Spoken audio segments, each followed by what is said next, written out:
Hi friends, మీ ఫోన్లో వేరే వాళ్ళ వాట్సాప్ చూడటం అంటే సపోజ్ ఫర్ ఎగ్జాంపుల్ ఒక ఫ్యామిలీలో కిడ్స్ సేఫ్టీ నిమిత్తము రైట్ పర్పస్తో యూజ్ చేసే వాళ్ళకి ఈ వీడియో చాలా బాగా యూజ్ అవుతుంది. అంతేకాకుండా మీ ఫోన్లో వేరే వాళ్ళ వాట్సాప్ మీరు యూజ్ చూస్తున్నప్పుడు అవతల వ్యక్తికి ఎటువంటి నోటిఫికేషన్ కూడా వెళ్లకుండా ఎలా ఆఫ్ చేయాలనేది కూడా ఈ వీడియోలో క్లియర్గా ఎక్స్ప్లెయిన్ చేస్తాను. ఈ వీడియోని రైట్ పర్పస్ నిమిత్తమే యూజ్ చేయండి, ఎటువంటి మిస్యూజ్ అయితే చేయొద్దు. సో ఫ్రెండ్స్, ఎక్కడ కూడా స్కిప్ చేయొద్దు, స్టెప్ బై స్టెప్ ఫాలో అవ్వండి.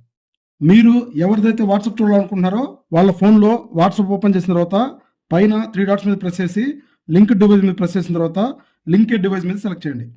ఇప్పుడు ఇక్కడ స్కానర్ ఓపెన్ అవుతుంది. ఇప్పుడు మీ ఫోన్లో గూగుల్ క్రోమ్ ఓపెన్ చేసి సెర్చ్ బార్లో వాట్సాప్ యాప్ అని సెర్చ్ చేసిన తర్వాత పైన 3 డాట్స్ మీద ప్రెస్ చేసి కిందకి వెళ్ళి డెస్క్టాప్ సైట్ సెలెక్ట్ చేసుకోండి. ఇప్పుడు ఫస్ట్ వచ్చే వెబ్సైట్ని ఓపెన్ చేయండి. ఇక్కడ మీకు క్యూఆర్ కోడ్ డిస్ప్లే అవుతుంది. ఇప్పుడు మీరు చూడాలనుకున్న ఫోన్లో నుంచి ఈ క్యూఆర్ కోడ్ని స్కాన్ చేసిన తర్వాత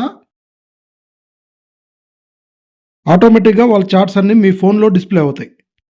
ఇప్పుడు మీరు ఈ వాట్సాప్ని వాడుతున్నట్టు వాళ్ళ ఫోన్లో ఎటువంటి నోటిఫికేషన్ పోకుండా ఉండాలంటే సింపుల్గా వాళ్ళ ఫోన్లో వాట్సాప్ యాప్ మీద గట్టిగా పట్టుకోండి. ఇక్కడ యాప్ ఇన్ఫో ఉంటుంది, ఇక్కడ మేనేజ్ నోటిఫికేషన్స్ అని ఉంటుంది. కిందకి వెళ్తే క్రిటికల్ యాప్ అలర్ట్స్ ఉంటుంది. సింపుల్గా దాని మీద ట్యాప్ చేసి ఇది ఆఫ్ చేసుకోండి. సో ఫ్రెండ్స్, చూసారు కదా, ఈ ఇన్ఫర్మేషన్ని వీలైనంత త్వరగా మీ ఫ్రెండ్స్ అందరికీ షేర్ చేయండి. అదేవిధంగా మీకు ఏదైనా డౌట్ ఉంటే కామెంట్ బాక్స్లో కామెంట్ చేయండి. మీ డౌట్ని సాల్వ్ చేయడానికి 100% ట్రై చేస్తాను. Thank you.